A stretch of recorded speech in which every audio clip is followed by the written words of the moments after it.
Hello YouTube, and a very special hello to all my subscribers. Today we're going to be talking about the question of whether you should start a new YouTube channel with somebody else. So stick around for more details. Hello, my name's Phil and this is the Income School Student channel, which is all about my journey as a real Project 24 member and just how I'm building an online income.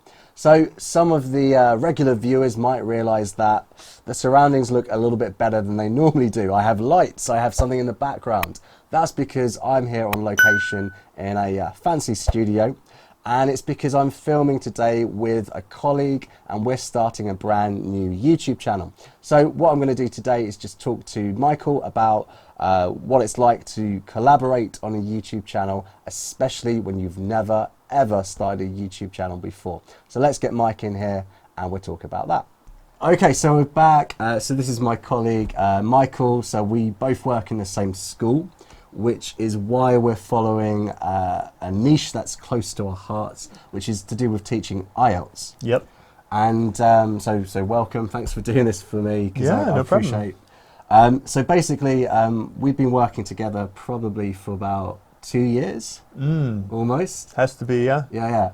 And I know that I'd been thinking about doing something like this for a long time, but you said that you'd been thinking about starting YouTube or something for a while. I had been wanting to for quite a bit, but I didn't know where to get started, and I'm also, like, I'm not super motivated when I'm by myself. If I have some social obligation, I'll get on it, but if I'm like, Michael, this is something that you should do by yourself, it's like, eh. Yeah, I know what you mean. It kind of takes a while to sort of get into the flow of things.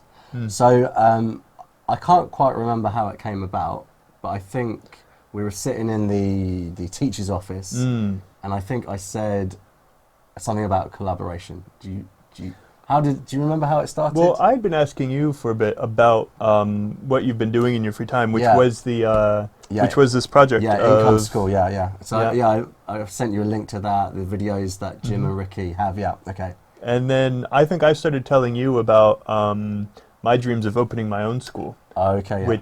And then that got us talking about, you know, a collaboration project for YouTube. Yeah, that's it. And then, so we went for a beer in the pub just around the corner. And then you said that you had a friend who had some sort of studio. I got connections. Got connections, yeah. And so we're in like the basement of a board game shop. And this guy, also called Mike. Yeah. I mean, he's what I would call a proper diamond geezer. He's a really nice guy. So when Michael mentioned, okay, there's a studio, I have a friend, I was thinking, okay, this is going to cost us money.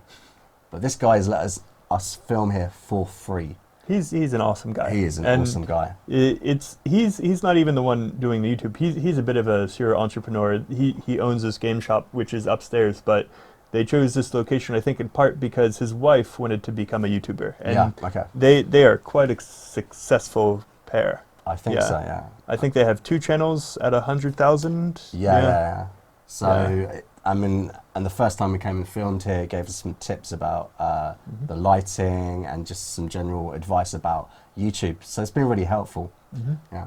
And so, as we said, the niche that we're going for is IELTS particularly, which is an exam that lots of students need to pass in order to either go to university abroad in an English-speaking place, or even for immigration. Yeah. So there is a market, and we looked at the market, and there are some brilliant channels out there, but then I was really going for something a bit like Jim and Ricky. They have a bit of rapport, and you know, Mike and I, we do have a little bit of rapport on camera. It's quite fun.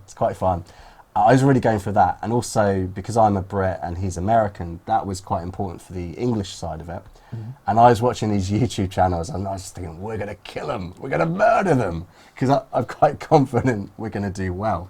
It's yet to be seen. Yeah. But so our strategy at the moment is, so this is a day of filming. We're doing batches.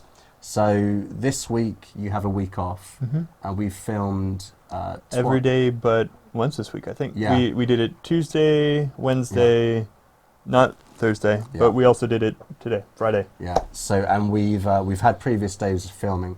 So on an average day, we're getting about 8 videos done of between 5 to 20 minutes. And the strategy that we have, we've yet to launch. We're going to get a sort of a backlog of videos, and that's going to give us a bit of a cushion, because you went back to the States for a month around Christmas. So it's just to give us a bit of a cushion. So we're going to launch at the end of the month, but I'm feeling pretty confident in what we've got so far. Yeah, it's nice. We've definitely got a wide range of content, and that's part of what we're doing, right, is to see what gets a response, what gets a rise.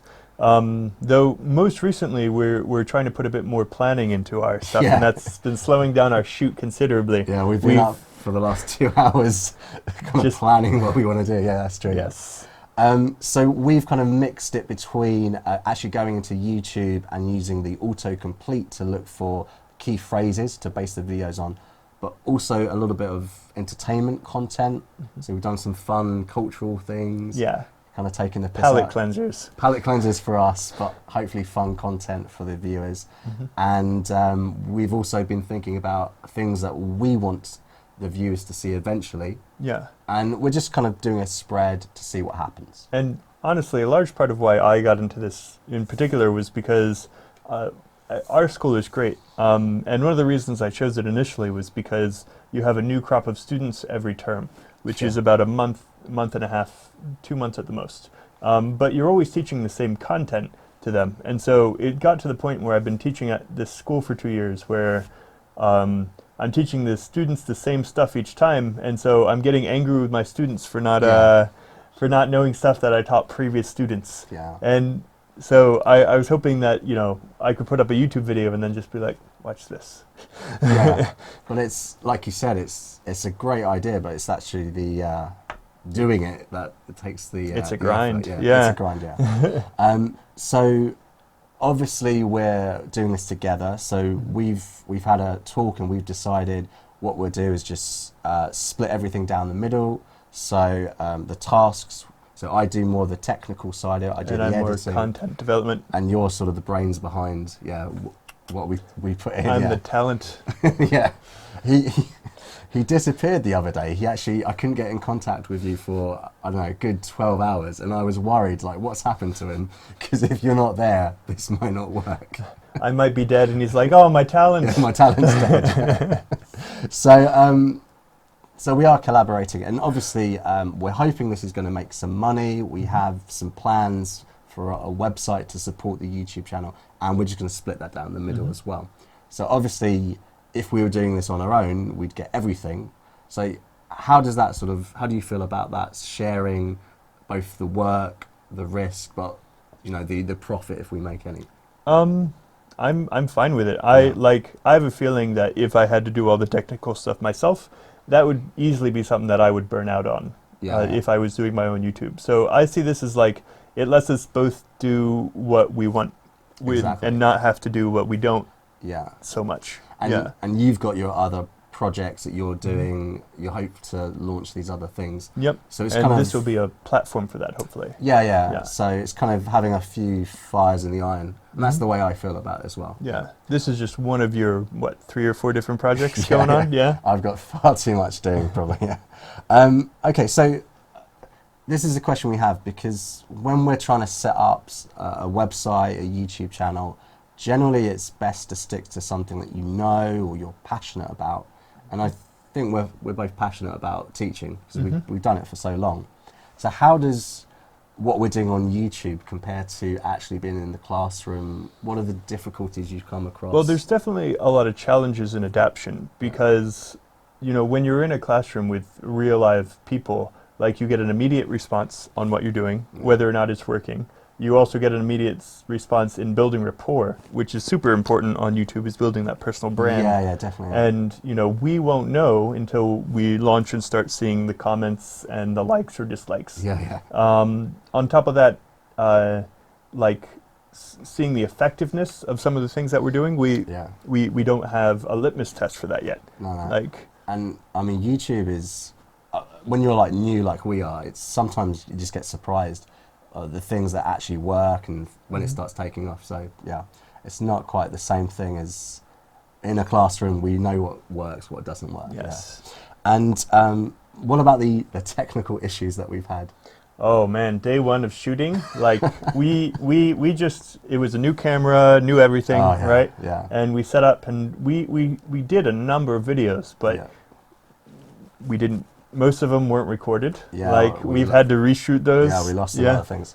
So all mine, incidentally. Yeah, always. I was like, delete. Yeah, so we're shooting this off a camera. I'll put down sort of beneath what the camera is. I can't remember.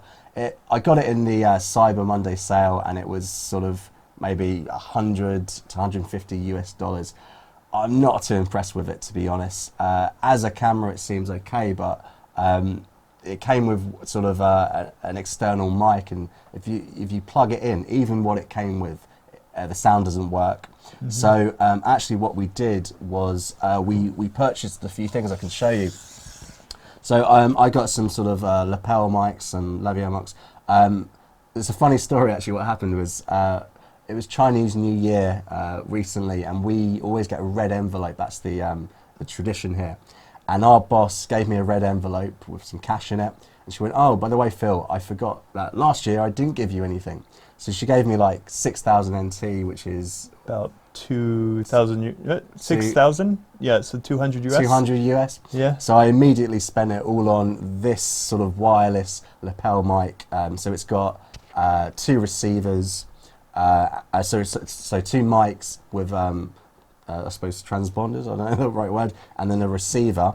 And then I recently purchased this audio recorder. It's Tascam DR05X. I'm so impressed with it. I'm really happy with that because it helps a lot. Yeah, at home, my home setup, I'm recording directly into my computer, and just my computer's on the fritz a little bit, and it's just not been recording sound very well. You probably noticed if you've seen recent videos. So I would say if you're starting out day one, don't buy a camera. Just use your normal mobile phone. It's just, it works. But if you were to spend money anywhere, I would go for the audio. Especially, you don't necessarily need to get the wireless mics, but getting it's kind of like analog audio recorder, it's worth the money. I'm so happy with this. Yeah, right. We can actually turn on the AC down here. Yeah. Because we have these mics. It doesn't, I mean, I'm not like a technical genius, I'm still working it out, but I'm so happy with this. I think it's money well spent. But the camera, I would probably have spent a little bit more money on something a little bit better. Yeah. Okay, so I just wanted to introduce Mike because I'm going to be talking about him quite a lot over the next couple of months. Behind my back. Behind your back. And hopefully you'll agree to come back on the channel maybe a little bit later when we've seen a bit of what's happening with our channel. I'll have a lot of bling from all of our success. Yeah, so if you're a little bit worried about getting into YouTube, then do consider, finding a colleague, a friend, doing it together, because although you may get half the profit, it's so much fun, and it's like you were saying, it's the accountability. You were saying that to me. Yeah. If there's someone else there, you're more likely to do the work, and if you don't do the work, you're not going to see the success. Yeah. Okay, so thanks very much for doing this. Yeah. And I will see you guys in our video next week. So yeah, thanks for watching. Tell me what he says about me. Don't forget to subscribe to the channel and give us a like. If you've got any questions, I mean, are you thinking about collaborating? And if so, what are you worried about? Thanks for watching. See you next time. Peace.